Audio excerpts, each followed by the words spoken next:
listen to 49er Rush. Niners all day.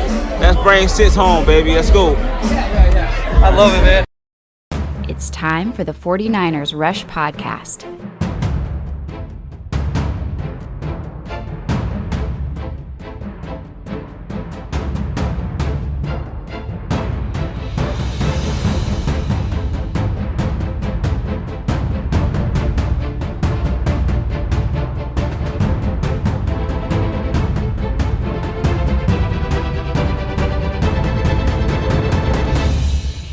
And here's your host, John Chapman.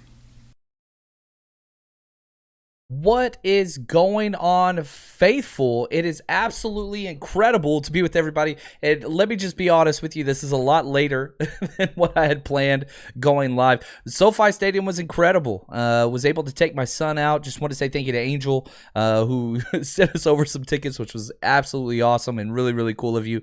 Got to meet a lot of people. SoFi Stadium was legit amazing, but there's always a but there. They had no Wi-Fi. There was no service whatsoever. It was really, really difficult just to send out a tweet with any video attached. So I kind of had to stop sending, as the game kept going, it got worse and worse and worse. And so it got to the point where I couldn't even send out video of the game that was going on. So I apologize about that. The goal was to go live right from the stadium, and it just didn't work out. But, rushed home with the kiddo. We had an awesome time. He was a little disappointed he did not get a Kittle autograph, but he got close. The person next to him got the Kittle autograph, but that's okay. We've got a lot to talk about. The 49ers edge out the Los Angeles Chargers 15-10 in one of the weirdest scoring games ever. There was a point where it's 2-0, and I think the player of the game, if I'm going to be really, really honest, probably not Trey Lance, who had some negatives. We're going to talk about that. Jordan Willis, good gosh. He's suspended. He's going to miss the first couple of games of this season, but he went off. Obviously got the safety, but he just was wreaking havoc in the run game, the pass game. He was all over the place. And then on top of that, if we're staying at that defensive end position, Samson Ebukam, he was all over the place as well. So, we didn't have Nick Bosa, which he was out there playing around with George Kittle in street clothes. Put a video of that out there before the game got started. And we didn't have, Eric Armstead was out there, but we didn't have D Ford. So the fact that we had, our top 2 pass rushing defensive ends out, but our number 3 and 4 option, really 4 and 5 option, stepped up and really, dominated their side of the ball was just awesome. And so there's a lot to take away from this game. One, able to stop the run game. I think that has to be talked about. You look at what the Chargers did on the ground, okay? 22 rush attempts. They averaged 2.4 yards per carry. And a lot of those yards came on quarterback scrambles on the first couple drives in the first quarter with Easton Stick, the athlete that he is, right? But, man, they were able to shut down the run, and from there, everything else kind of followed. And it's almost the antithesis of what the 49ers were able to do offensively. Now, when the 49ers first came out, the run game was a little stiff, but it was just efficient. You look at what they were able to attribute on offense, and it just kept drives going. They had 37 rush attempts. You love that number, for 4 yards per carry. Usually Kyle Shanahan's north of 4.5 yards per carry. So, you look at the numbers and you're like, it's not a great time, but still, 37 rush attempts for 4 yards to carry, 148 yards rushing to their 53. And I know it's the preseason. I get it. But it still kind of just tells the story of the game and how the 49ers were able to, just methodically bring this game to the Chargers on the ground. And from that, you were able to get some of the bigger plays with Trey Lance. And those kind of came down. I thought that was kind of key. Trey Lance, good Lord. He's hot or cold. What is it that he's bringing to the table? He's, rookie of the year for 2 drives that were just stellar. Right before the half and then right after the half. And then a lot of the other drives, 3 and out, man, just bad quarterback reads, interception. It's just back and forth. And I think I want to get more into that. Shah J, I do want to say thank you for the gift. He said the gift of victory, baby. Let's go. And I get it. It is a preseason game. But I'm telling you right now, me and my 18-year-old son, Joe, when we were up and there was like a minute and a half left in the game, we were going crazy. And so it brought a lot of you get the feeling of, man, we're back into the season. Like, we're so close. We got one more preseason game, and that's it. And we're there. Like, this team is ready to compete. Is everything perfect? No, not even close. Every team in the NFL, look at what the Seahawks just went through. They just got freaking drummed by the Denver Broncos. Like, those things are out there. Drew, I agree with you here. He says, our receivers look terrible, but with nearly all the D-line starters out, our D is going to be up late. Yeah, man, I'm with you there. Our receivers did look really, really bad. By far, the 3 worst plays all happened on third down. All happened on in-breaking routes over the middle. The first was Jimmy Garoppolo, way too high, off the hands of Brandon Ayuk. Could Brandon have caught that? Possibly. I think you throw that exact same pass, he might catch 1 out of 10 tops. Any wide receiver catches 1 out of 10. I understand the rule. Oh, if it hits your hands, you got to catch it. But here's what I tell my quarterbacks. Look, you're throwing the ball over the middle. Get the damn ball down. Because if it's high, you're talking about an interception. So you got to get the ball down. If you get the ball down, or if you lead the wide receiver, at worst, it's an incompletion. You get the ball high, that's just ripe for an interception. And not only did Jimmy Garoppolo make that mistake, but Trey Lance did it twice. Trey Lance, the year that we kind of grade his overall performance, he didn't have any interceptions. He had the one exhibition game with a week and a half worth of practice and prep. He threw an interception there. But turnovers have never really been his thing. He had the interception off of his hands, and the sad thing is, Ayuk and Debo, they both had their guy beat, but the ball was just too high. And when Trey Lance throws that ball over the middle, it's a big difference than when Jimmy Garoppolo does. And here's what I mean.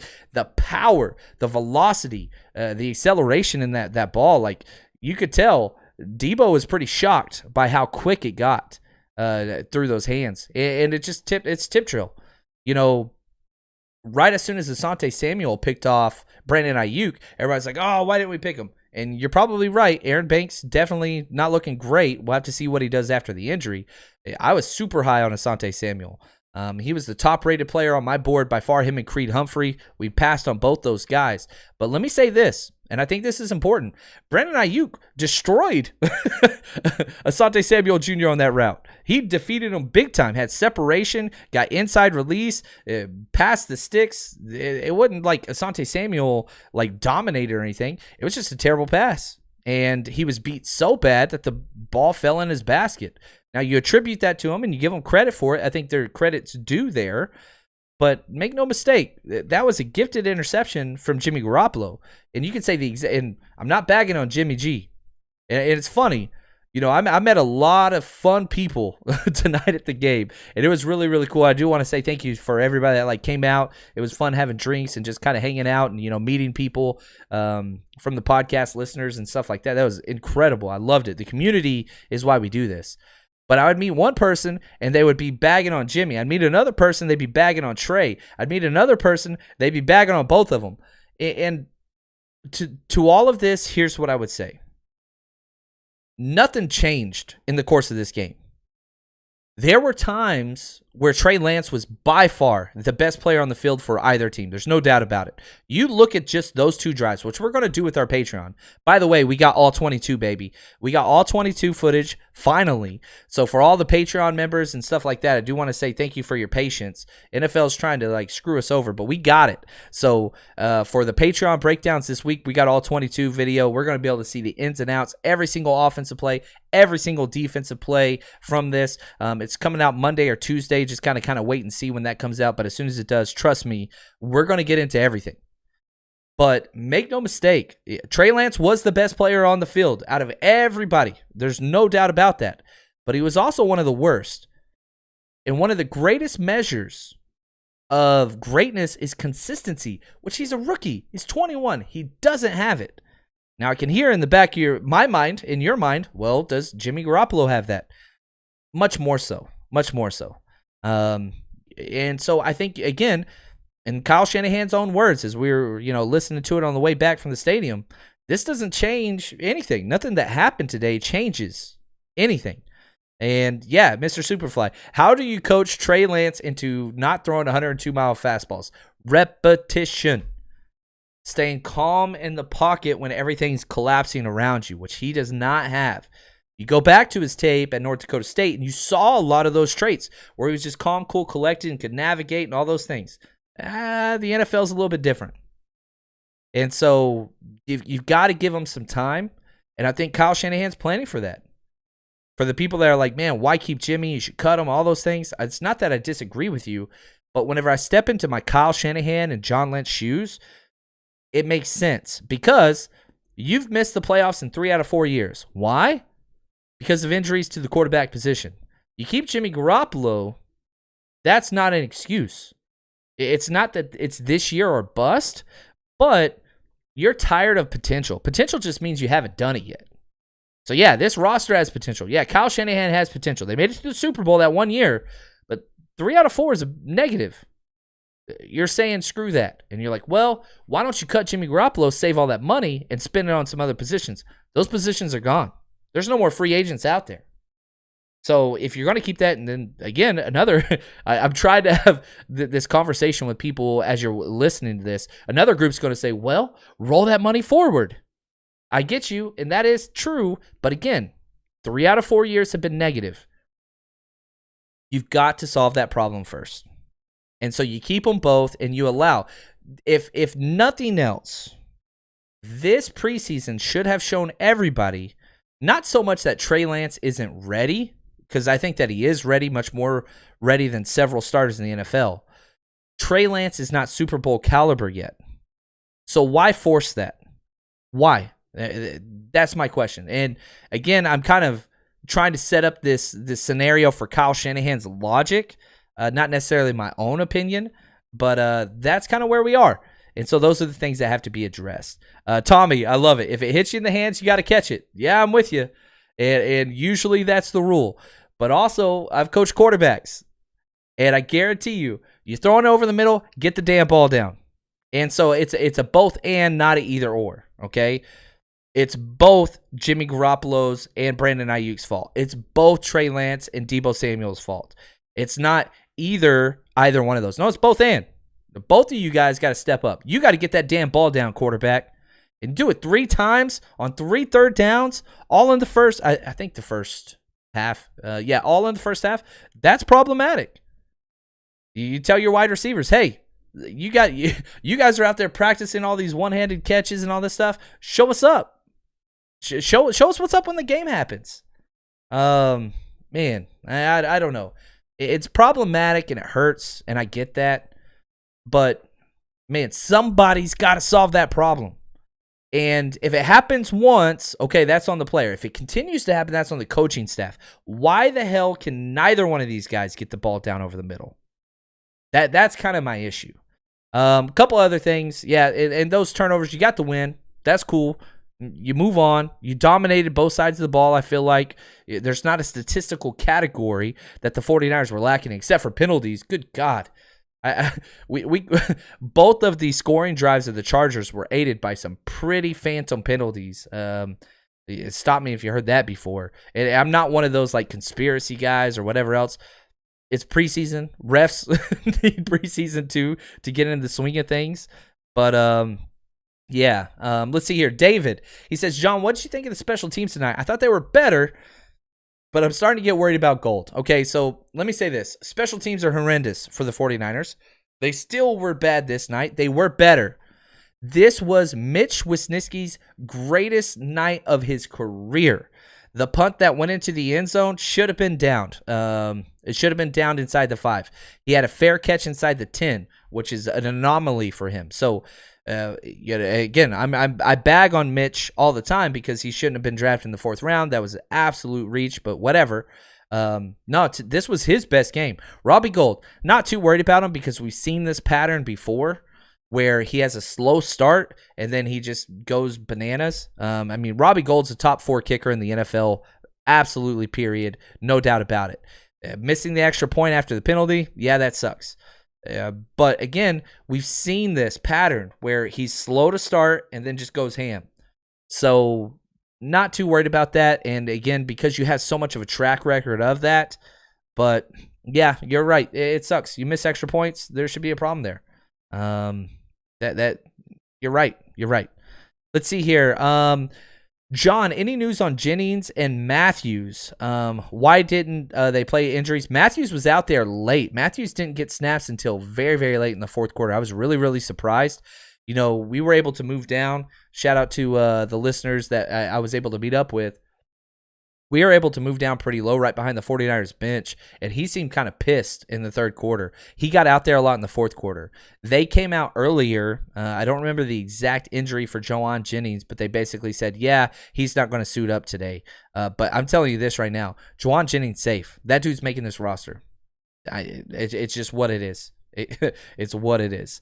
Anyway, Benjamin, thank you. He says, love your stuff. Again, sorry, I apologize for being so late, but I wanted to get something out today just because, again, I think one of the things that makes, my favorite thing about this show is the post-game reaction where we can kind of feel how you guys feel about the game that just transpired. And preseason is so weird because we're programmed to win or lose. That's who we are. You go to the water cooler on work Monday. Oh, you got your 49ers shirt, whatever else. Everybody knows who you are. Oh, did you win this week, right? Like, that's huge. But that's not why we're here. Preseason's different. Did we learn more about the rookies? I think we did, right? Some of them, not all of them. Trey Lance, I think the arrow was still pointing up. Diamador Lenore, pointing up. Talanoa Hufanga pointing up. Ambry Thomas, I don't know. I got to wait till the film comes out and we get through in that a little bit more. He's having some problems, and teams are taking advantage of him. Very hands-on, man style, press man guy. That's who he was at Michigan. He's got a little bit of a learning curve. If you just look at the draft value, Ambry Thomas was a 3rd, Demo was a 5. Those are inverse. Demo is the number 3 corner, outside corner on this team. I don't think anybody disagrees with that now. Talanoa, that dude should be starting. I personally believe that. He's that damn good. Clinton Dix looked really, really good. I think that there is a very decisive battle about to take place in these final 2 weeks between Tavon Wilson, who's probably got the strong safety spot now, Talanoa Hufanga, who, good Lord, how did he get here? And Clinton Dix. I think he's the first off the bench with all of his vet experience and all those things.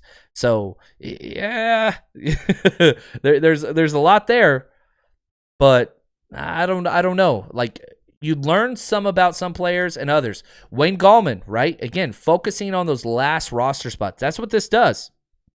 The 49ers keep 5 running backs. I don't think they do. Wayne Gallman or Jermichael Hasty isn't making this roster. Now, I don't think either one of them had a bad game, but there is no doubt in my mind Wayne Gallman was so much more consistent. The flashes for Jermichael Hasty are there. The flashes in the pan where you're just like, ooh. But there's a lot of negative plays. You look at the stat line, right? Jermichael Hasty, 19 carries, 58 yards, 3.1. His longest run of the game was 7 yards. Then you look at Wayne Gallman, 15 carries, 72 yards, 4.8 yards per carry. 12 yard was his longer. There were no huge gashes in the run game, which I guarantee you pisses Shanahan off.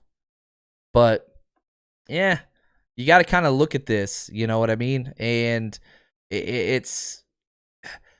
We learned some about some players today. There's no doubt about it. Trent Sherfield, that dude belongs. He is just a big play waiting to happen. And when Trey Lance is in, I want Sherfield out there. Travis Benjamin, awesome catch for the touchdown. Looked good. Looked really, really bad. Richie James, I want to be honest.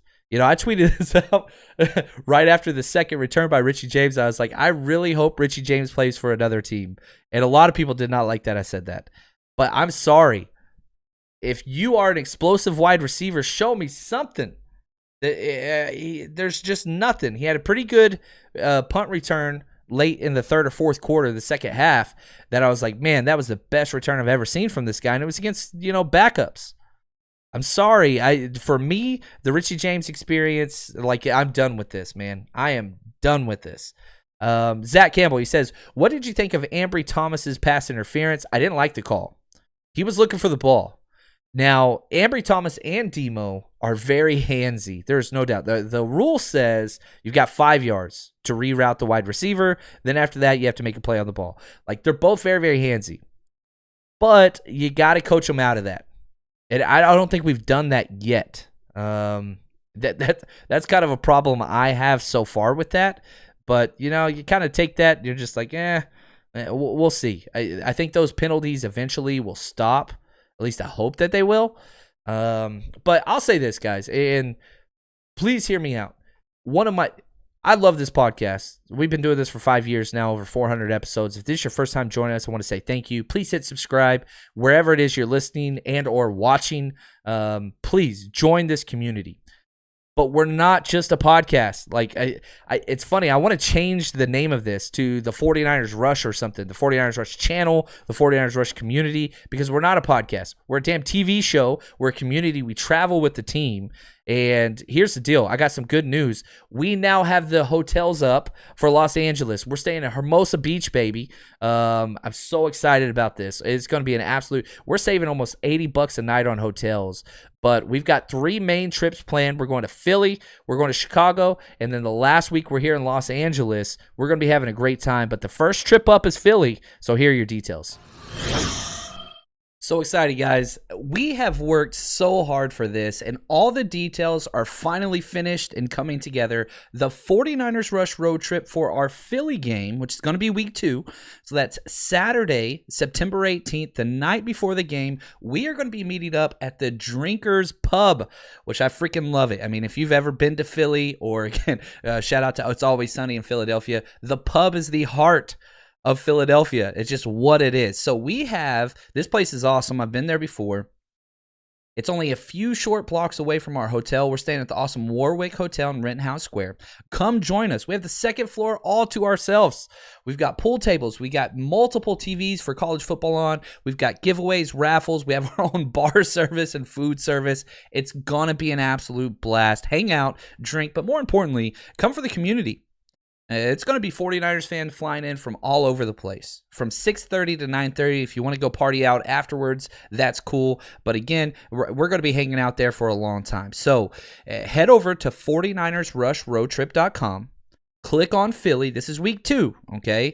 And buy your tickets there. They're $25, and everything that we bring in through the website, it's going back to giveaways. I've bought multiple jerseys, giveaways, autographed memorabilia. So whenever you come in, you're going to get raffle tickets, all those things. We're going to be doing trivia, lots of stuff, lots of ways just to have a blast with people that you want to hang out with. So head over there. Again, this is the Drinkers Pub Saturday, and we're staying at the Warwick Hotel. By the way, we still have discount rate available for hotels at the Warwick Hotel in Rittenhouse Square. It's one of the best historic hotels in Philly, and you get to save about $50 a night if you go over there and book it. So if you haven't got tickets yet, you need to get over there.